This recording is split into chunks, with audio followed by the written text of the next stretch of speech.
Welcome to the Grow Your Independent Consulting Business podcast. I'm Melisa Liberman, a fellow IC and business coach. On this podcast, I teach you to become a consistently booked independent consultant without becoming a pushy salesperson or working 24/7. If I can do it, you can too. Listen on to find out how. Welcome to episode 206 of the Grow Your Independent Consulting Business podcast. This is Melisa Liberman, and I'm excited to dive in with you here today.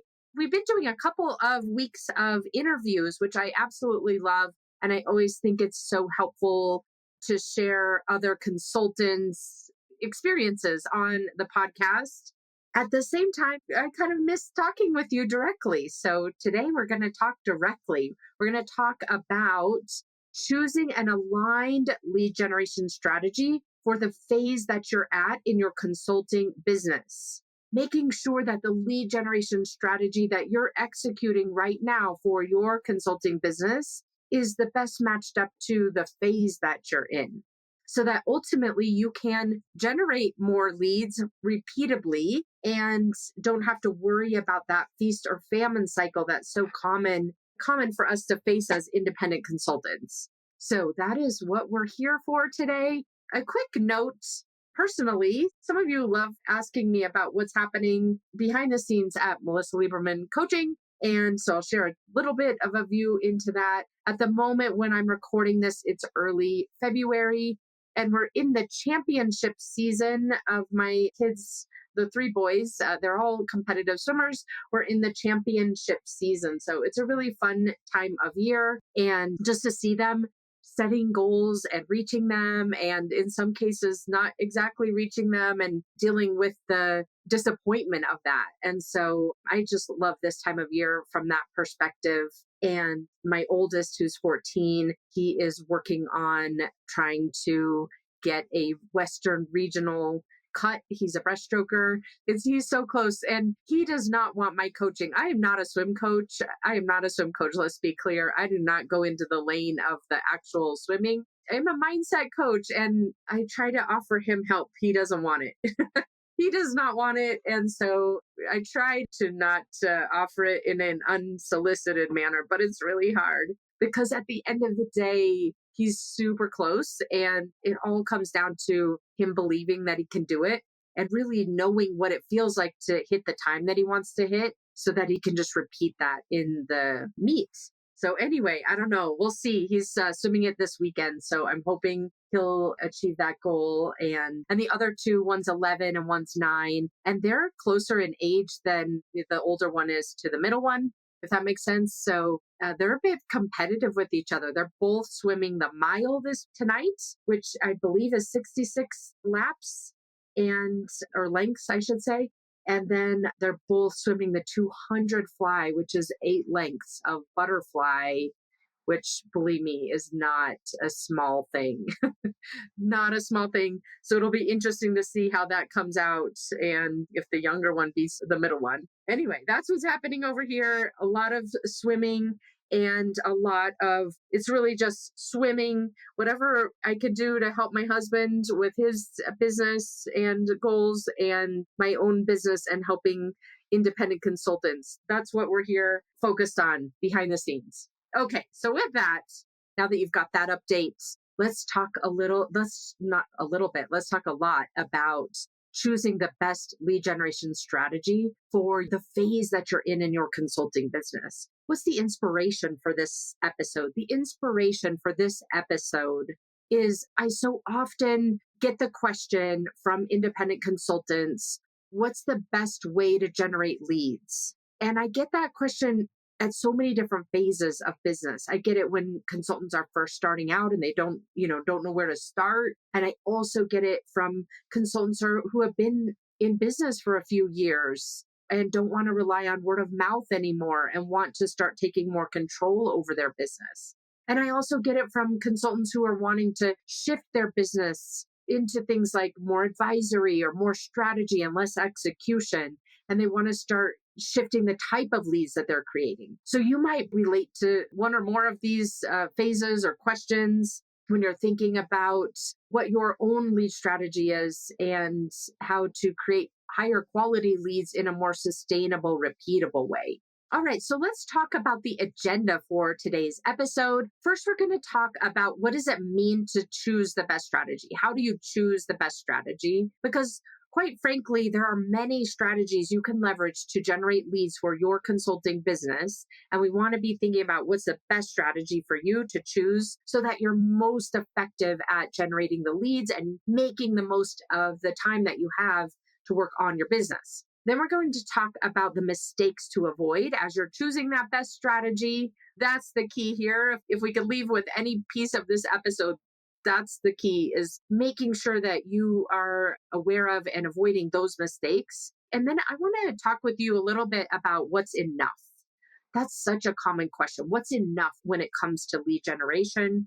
So often we think there's never enough, and that really sends us down into an unsustainable, miserable, really emotionally miserable that we want to avoid. And then I'm going to share with you, as we wrap up the episode, very specific examples for lead gen strategies by phase. So if you're just starting out, or perhaps you're in the growing phase, or maybe you even want to move over to the scaling phase where you've got the ability to do more work with less resources of your own anyway. And so as we think about those three phases, what are the common mistakes and what works and what doesn't work? And what are the guiding questions you can be asking yourself to align the lead generation strategy to the phase that you're in? And then we'll wrap up the episode with the ways to put the episode into action. So that is our agenda, a bit of a meaty agenda for today. I really want to share this with you because I've been getting so much of this lately in terms of what's the best way to go about lead generation, and so many consultants overcomplicating this, and I want to help you avoid that. Before we get into the first step of the agenda, I want to encourage you to leverage my book as a companion to what we're talking about today. The book is called Grow Your Consulting Business, the 14-Step Roadmap to Make Your Independent Consulting Goals a Reality. You can find it at consultingbusinessbook.com. I've warned you many times that I'm going to take away the full PDF download from the website and just give you maybe 2 or 3 chapters. I honestly haven't had time to deal with that. So you still have the full download at the moment, but buy it on Amazon. It's maybe $24 in the US and will really serve as a guidebook for you, a reference manual, if you will, as you're working on things like establishing your lead generation system. Chapter 9 is fully dedicated to lead generation and how to uncover high quality opportunities. So go grab that if you haven't already. Now let's dive into the first step of the agenda. The first step of the agenda is talking through what is the process to choose the best strategy. And this might feel very simplistic to you, but it really truly boils down to these 3 steps. Number 1, choosing a method, 1 or 2 max, 1 or 2 methods max. And when we talk about the method, I'll give you some examples of what I mean by that. It might be that you're choosing networking, or you're choosing going to events, or you're choosing speaking, or you're choosing some kind of thought leadership, like a podcast, or a speaking type of like a monthly speaking, or hosting roundtables. Whatever it is, you're choosing a method or 2 max. So often we think we need to have 5 methods in place or 6 methods in place. We hear about all these different ways consultants are generating leads, and we think we better do all of them just to cover our bases. And you end up diluting yourself as a result, and it's just unnecessary. It creates so much overcomplication. So choose 1 or 2 max methods. And here are the guiding questions that I like to use when you're thinking about choosing the method. Number 1, when you're thinking about choosing the method, ask yourself, what method will create conversations with people who are either my ideal client or in close proximity to my ideal client? A simpler way, and another way to ask that question is, what's my most direct path to conversations with potential clients? That's it, really, at the end of the day. I know that sounds incredibly simple, and I'll tell you 2 more steps here in a moment. But when you're thinking about choosing the method, answering that question, what's the most direct path to having conversations with my ideal clients? A lot of times we put all these gates and steps and hoops, into place, and we're either avoiding or not realizing there's so much of a more direct path we could be using. So that's step one. When we're choosing the best strategy for the phase of business that we're in, number one, choosing one or two methods. Then the second step is to commit and constrain to those methods that you've chosen. Again, one or two. It's so common for consultants to start down a path of, choosing a method and then thinking it's not enough, thinking, oh, there's a shiny object over there, I better do that too. And then we end up diluting ourselves and really not giving the method that we chose originally the best shot at being successful. So commit and constrain to the method you chose. What that looks like in practice is let's, set a time frame, 3 months, set a time frame.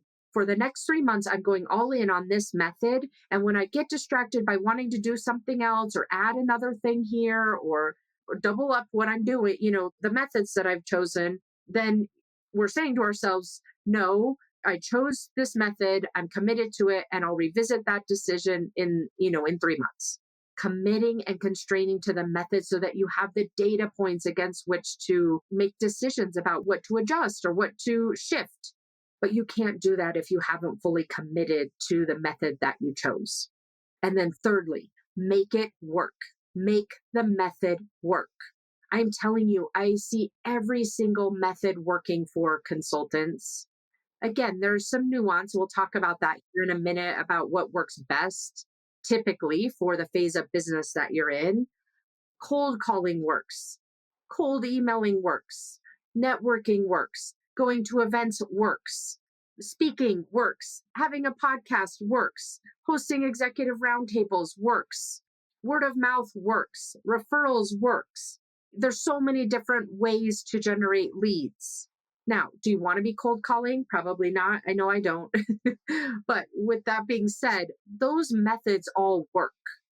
It's a matter of you choosing what method it really comes down to, I like to call it the intersection of what is the method to max that you want to leverage for your business that you feel most open to leveraging it.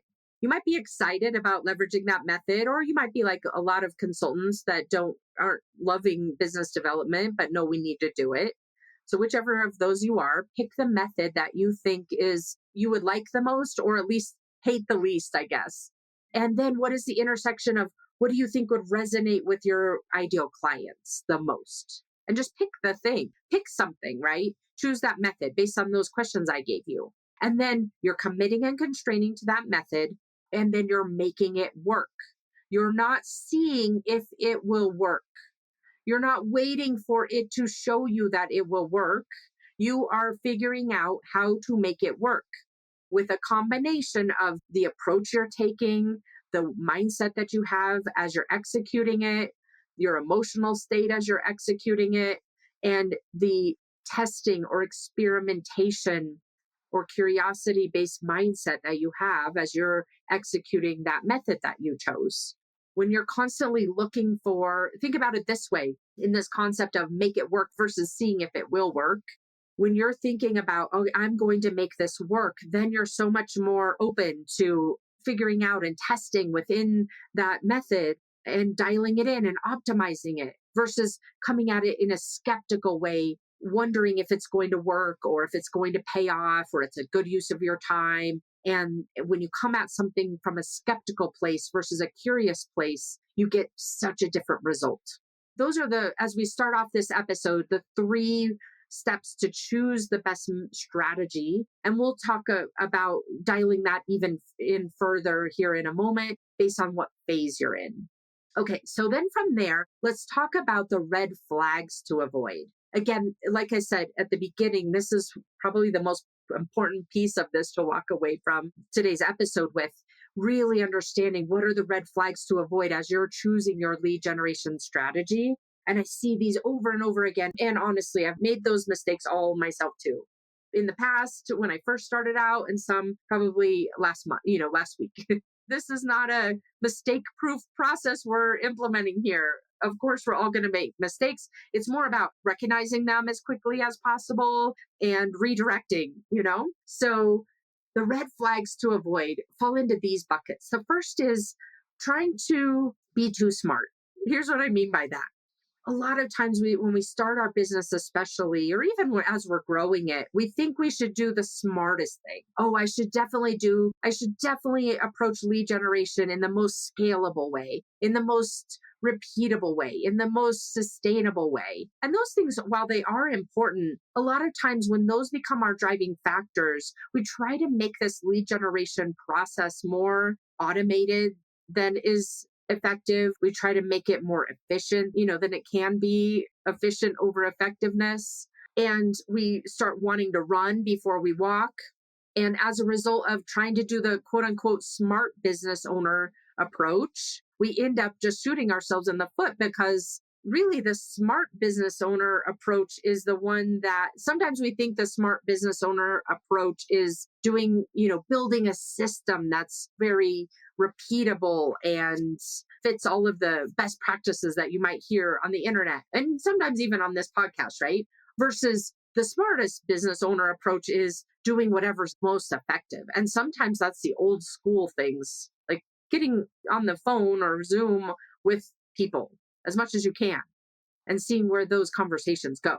A lot of times we discount that quote unquote old school way of doing things, thinking we should do things in a smarter way. And we end up leaving so much opportunity on the table as a result. So that's the first red flag to avoid, is when you start noticing yourself thinking, oh, this isn't the way a smart business owner does this, or I should do this in a smarter, more efficient way. Oftentimes you're in that mode of trying to run before you walk. So notice that as a red flag. Of course, it applies to people just starting off with their consulting businesses, but it also applies to people that are trying to grow and even scale their businesses. We try to get too fancy or elegant or efficient. A lot of times we end up leaving money on the table and opportunity on the table. Thinking back to last week's episode where Sarah McCauley was sharing with us the relationship marketing approach and how that can be so incredibly effective and compounding. And it's incredibly, manual. It's not necessarily scalable because it relies on you having conversations with people, but it's so effective and powerful. Believe me, knowing what pipelines look like for consultants who have focused on relationship marketing as their primary method, they tend to have more work than they can handle. Okay, so with that, that's the first red flag, or the first category of red flags, is noticing when you're trying to run before you walk. And then the other red flag that I want to highlight for you is the scenario where the other red flag I want to highlight for you is the scenario where you might be trying to do something, implement a method in your business where it might feel like that's the next best step logically, and you'll justify it in your mind. But if you're honest with yourself, what you're doing is approaching lead generation in a way that's trying to help you avoid doing things that are uncomfortable. So if you notice yourself building out a lead generation system that's primarily driven off of, I want to do what's the most comfortable for me, it's a red flag in that usually whatever's the most comfortable for you is not going to be the most effective. Let me give you an example. A lot of times I see consultants wanting to build a beautiful website and they get it done. And then sometimes, not always, but sometimes I think that's going to drive leads. It's not. No one's booking anything off of your contact page or whatever you've got going. It's very rare. Let me say it that way. It would be very rare. There are occasions. It usually happens if you have an incredibly specific specialization that a potential client would be searching for. A lot of times that's kind of in the tech arena where you've got maybe a certain technology that you're an expert in. But for the most part, no one's booking any calls off of your website, my friend.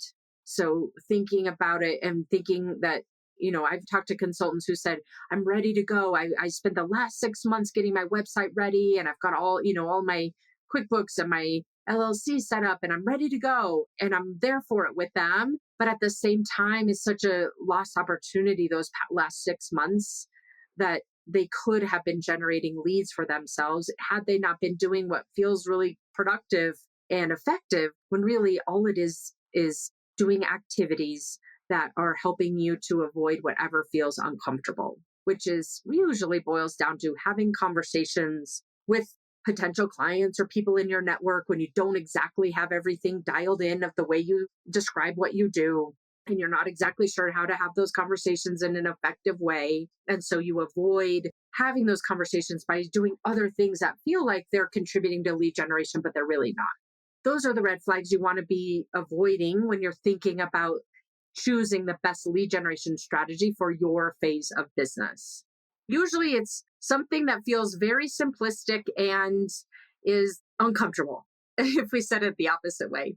Okay, let's address now when you're thinking about choosing the best strategy for your consulting business and the phase that you're in, let's talk about what's enough.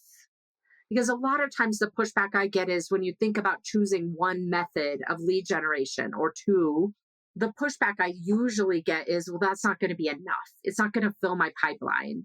I need more in order to fill my pipeline, or I better cover all my bases. Better be on LinkedIn. I better be sending an email. I better be speaking. I better be networking. And then, of course, you don't have time for all of those things. And so then you start worrying about being successful. Am I going to be able to just sustain this? So the answer to the question of what is enough is, it comes down to another simplistic answer, really, which is it's enough when you've figured out how to add enough leads into your pipeline in a measurable way. So let me say more about what that means. When you know and have tested to the point where you've got a clear understanding of what the value of your pipeline needs to look like in order to meet your revenue goals and your utilization goals. It can be fairly straightforward from a math perspective. Of course, things don't close on the timeline we hope they will or anticipate they will. There's moving parts here, but at the end of the day, it comes down to a fairly simple equation, which is how many leads and of what type of leads do you need in your pipeline to meet your utilization and your revenue goals. And knowing those numbers, which most consultants don't know those numbers, but knowing those numbers is incredibly important. Knowing the numbers of what is the average deal size that I need to have in my pipeline? What is my close rates? What is the average length to close?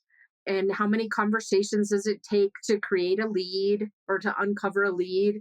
How many leads turn into opportunities or prospects? And knowing those just basic numbers, then trusting them. You might be in the position as a consultant to know the numbers. Like I said, most consultants don't know those numbers. We say there's too many variables, or it's not possible, but truly you can get to the place where you know those numbers. Most consultants don't, at least the consultants I speak with on a day-to-day basis, don't know those numbers. So you want to know those numbers. And then second of all, you want to, once you know those numbers, avoid the temptation to still worry about, oh, it's not enough. And that comes down to building an abundant mindset. It comes down to not only knowing the numbers and the hard facts, but also to having an abundant mindset where you truly believe that the plan you've created based on all of those numbers will be more than enough. And every time your brain tries to make you afraid or scare you, which its job is to do that, then you have a practice of redirecting to say, no, I know for sure this will be more than enough. I know what I'm doing. And if a hot lead falls out of my pipeline, I know how to replace it and to fill in that gap from a revenue perspective. Getting yourself both the strategy and the data and the mindset attached to it to help you to understand whatever strategy you chose and are executing will be enough, rather than asking yourself, will this be enough? Or I hope this is enough. You're deciding, like we talked about in setting the strategy, making it work, not seeing if it will work. Okay, so now that we've talked through the steps to choose the strategy and the red flags to avoid and the addressing that common question of, when I pick a strategy, how do I know if it's enough? I want to wrap up this episode with 3 different scenarios for you as you're thinking about choosing a business development or lead generation strategy for the phase of business that you're in. So let's start off with, let's say you're in the early stages of your consulting business. And let me put a caveat before I dive into this detail, these three scenarios. If you're not in one of these scenarios that we're talking about right now, just be sure to listen. Think about, let's say you're growing and you're past the place of just starting. A lot of times we might be still in this headspace of just starting. So, or maybe you don't want to scale. There are things that can be really valuable in really thinking about all three of these scenarios and how they might apply to your business, even if you're not in that zone. So, with that caveat in mind, let's go back to, let's take a scenario where you might just be starting out and you're trying to choose the best lead generation strategy for yourself. As you're thinking about choosing that best lead generation strategy, here are a couple of mistakes that I see being made. Number one, and these fold back in, to those red flags we talked about a minute ago. But number one, wanting to run before you walk. Like the example I gave you of expecting a website to generate leads for you, or focusing more on how do I create inbound leads for myself, really truly to be so that you feel more assured that you're going to be successful and it feels easier for you, focusing on some kind of inbound lead generation before you've nailed the lowest hanging fruit, which is talking to people in your network and people in your network who introduce you to other people. The second mistake I see when consultants are choosing their lead generation strategy when they're just starting out is being overly cautious. Being overly cautious is going to cost you money. When you are worried about not having all of your ducks in a row, when you are worried about not being able to explain what you're doing in a clear way, when you are worried about quote unquote wasting your connections, not wanting to have a conversation with someone because you're worried you're going to waste it because you're not ready yet, you'll end up leaving money on the table. And so we want to avoid making those mistakes when you're just starting out and quite frankly, all along the way. And the way to do that is to ask yourself these guiding questions. Actually, let me take a step back for a moment and just remind you why you might be doing that. I think it's really important to know, why might we be not doing the thing that is likely the shortest distance from where you're at right now to landing several clients. The reason why you might not be taking that most impactful route, where you might be taking the long way around, is because at the end of the day, we do everything or we either do something or we avoid something because of the emotion attached to it. And there's a lot of emotion in running a business. So if you're at a place where you're feeling insecure, if you're at a place where you're feeling self-doubt, if you're at a place where you're feeling nervous or anxious about how to just get a foothold and to feel more certain that you're going to succeed, of course you're going to take the long way around, because fear sets in when you start thinking about, let me just go to this most direct place that I will probably land a client. So knowing that that's the root cause of the mistakes that we see oftentimes when we're just starting out, you want to be asking yourself some additional guiding questions. I gave you the two when we first started the episode, but ask yourself, where is my lowest hanging fruit? I ask clients that all the time when we first get started working together. Where is your lowest hanging fruit? And a lot of times it's an aha for them that they remember, oh, right, I haven't talked to this person or that person, or I've been meaning to reach out to them, I just haven't done it. Or I know that likely my clients will come from having, conversation with this certain person who's well connected. I don't want to waste it. Or I know my clients will come from having conversations with these old colleagues or these former colleagues, but I don't want to build a business that's relying on word of mouth or networking. So they're trying to jump ahead. Ask yourself, where is my lowest hanging fruit?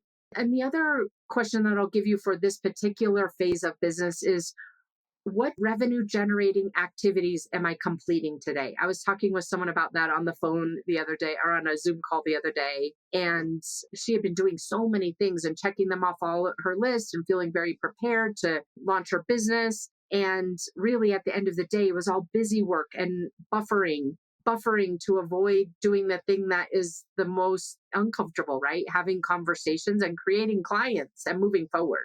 So if you're in that just starting phase, or you may even connect with any of those, that even if you're past the just starting phase, it's really important to recognize the mistakes, understand why you're doing them, and then choose a lead generation strategy that avoids those mistakes and helps you to get to where you want to go in the most direct path possible. All right, let's talk about if you're in the growing phase. So you might be at the place, let's take an example. You might have been generating 250K or so in the last 12 months, and you want to bump that up to 500K. And so then you start thinking, oh no, how am I going to create leads for, a business that's twice the size as what I've been doing? My network feels exhausted. You might think, oh no, how am I going to create leads to support a 500K business? When I've been generating 250K, I'm going to have to double the amount of work that I've been doing to create the leads. And you might think, oh, well, I can't rely on word of mouth anymore for a business that's twice the size of what I've been generating. And at the same time, you're busy with client work. And so you've got to figure out how to generate leads in parallel with delivery. And so you start wondering, how can I generate leads in a more sustainable way? And so often what I see in this phase is that we start really worrying about what do we need to do to completely change the way that we've been generating leads and shift into something completely different. And as a result, we end up kind of throwing the baby out with the bathwater. When you're at this stage growing and you want to move from, let's say, 250 to 500, there's no reason to overcomplicate things. It doesn't have to be overly complicated. You can double the size of your business without having to add 5 more lead generation methods and hundreds of leads to your business. You can instead, let's take a step back and wonder why you might be overcomplicating things. It almost always comes down to the same things we were talking about a minute ago: a scarcity mindset, worrying that there's not enough, that there won't be enough, and that you're going to have to scrape and claw to get those leads to double the size of your business, for example, and continued avoidance of discomfort because you're a human. You don't want to get rejected. You don't want to feel like you're failing. And so oftentimes when we have those types of emotions driving the bus in our business, a scarcity mindset, the fear that comes with it, the worrying about failing, then we end up we either do one of two things. We get into analysis paralysis and we really don't do anything. Sometimes a business shrinks as a result of that. Or we end up trying to cast a wide net and all of these different methods, some speaking, some writing, some blogging, some SEO, some networking, some channel partners, all of these different methods, and you end up diluting yourself as a result of it. Or you end up getting so overwhelmed that, again, you don't do any of it because it all feels so much and unsustainable. So, knowing why you might be doing this and making those mistakes when you're in the growth mode, you want to be thinking in a much simpler way. I'll give you 2 guiding questions as you're thinking about choosing the strategy for the growth phase of your business. What's working? Do more of that. Don't criticize yourself to say, oh, I can't rely on word of mouth anymore. Ask yourself, how can I amplify the word of mouth? That's really working. How can I continue to cultivate that and potentially add 1 more strategy, not 5 more strategies? And secondarily, how can I streamline what's working? What's working might have been networking, where you went through a sprint phase and had many episodes ago now where Abby came on and talked about her sprint mode that she did to fill her pipeline. That's not sustainable. But ask yourself, over and over again, you can do it a couple times a year, but ask yourself, okay, if the answer to me and the way I generate leads is by networking or having conversations with potential channel partners and people in my field, how can I streamline what's already working? Rather than thinking you need to add 5 or 6 more methods to the list. Ask yourself, what's working so you can do more of that? And how can I streamline what's already working? How can I meet more people in one bulk rather than conversation by conversation, as an example? And then finally, the example of choosing the best lead generation strategy if you're in the scaling mode. So maybe you're at the place where you do want to scale, where you want to be able to make more money without working more. You might want to bring on some client facing support or non-client, behind the scenes type of support to deliver for your clients. You might be at the place where you're ready to create frameworks that are more scalable, where you can deliver to more clients concurrently, whatever that looks like for you. Let's take the example that you might be at 750 right now and you want to get to 3 million. And so now all of a sudden you start thinking, it would be common for you to be thinking, I need a complicated strategy. I need more than one method. I need to start doing all of these other things to build a pipeline to support a $3 million business. And similar to the growing phase, then end up creating a situation where we've overcomplicated things. We've created confusion for ourselves. We end up creating plans that we never truly execute because we keep over analyzing them and second guessing them. As a result, we end up getting stuck. Again, I want to share with you, number one, the root cause of that is because at the end of the day, we're wanting to avoid the fear, the overwhelm, the potential for failure.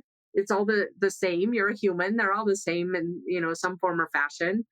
But when you're thinking about scaling your business, the guiding questions for you as you're choosing the lead generation strategy for that are very simple. The question I love to answer is, what's required to feed my business plan? Back to those numbers, right? What are the true numbers you need?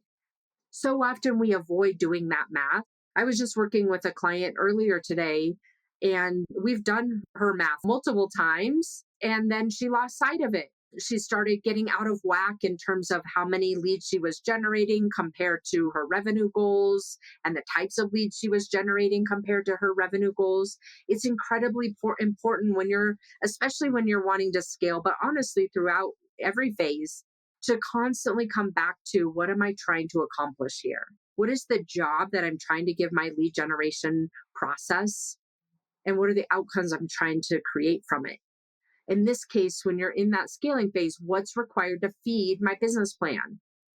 And then in what ways can I feed my pipeline to support my business plan and my business goals? And how can I become more visible and valuable to my clients? Make it about those clients and less about you. And that's always such a valuable way to start troubleshooting and building out strategies. When we take ourselves out of the equation, we end up creating so many more effective approaches as a result of that. So when you're thinking about scaling and choosing your lead generation strategy, again, keep doing what's working. Do not stop doing what's working. And then ask yourself those higher value questions. You might want to add on at this point one or two more strategies in addition to what's already working. And the question you can ask yourself is, how can I feed my business plan? And in what ways can I become more visible and valuable to my clients? How can I streamline what's already working? So those are the methods and the questions and the mistakes that you want to be thinking about as you are building out your lead generation plan for this year. And in a way that matches up to your business goals, both revenue and the amount of time that you're spending, and the amount of worry and doubt and second guessing and emotional overhead that you're carrying around with you on a daily basis. As we wrap up today's episode, I want to pull all of this together for you and give you the steps that you want to be taking in order to reevaluate and establish the best lead generation strategy for you at this time based on your business phase and your business goals. And it basically boils down to this. Number one, identifying your phase. Where are you at? Are you trying to run before you walk? Know what phase you're in. And then choose your method. Ask yourself, what's the most direct path to my clients right now? And then commit and constrain to that method. When there's a shiny object that's tempting you, and believe me, there's so many of them, you redirect yourself back and remind yourself that you've committed to whatever you chose for at least the next 90 days so that you've got all of the inputs and data points. And so that you've built up that, not only the skill set to generate leads using that method, but also the mental side of it, that that building out that certainty that whatever you chose is working and that you know how to make it work. It's not about, is this the right method or the wrong method? It's about, no, I figured out how to make this work for intersection of myself and my ideal clients. And so you're picking that strategy, you're committing to it, and you're redirecting yourself when you try to talk yourself out of it or adding on in some new shiny object, figuring out how to make it work instead of hoping that it will work or wanting it to prove to you that it will work.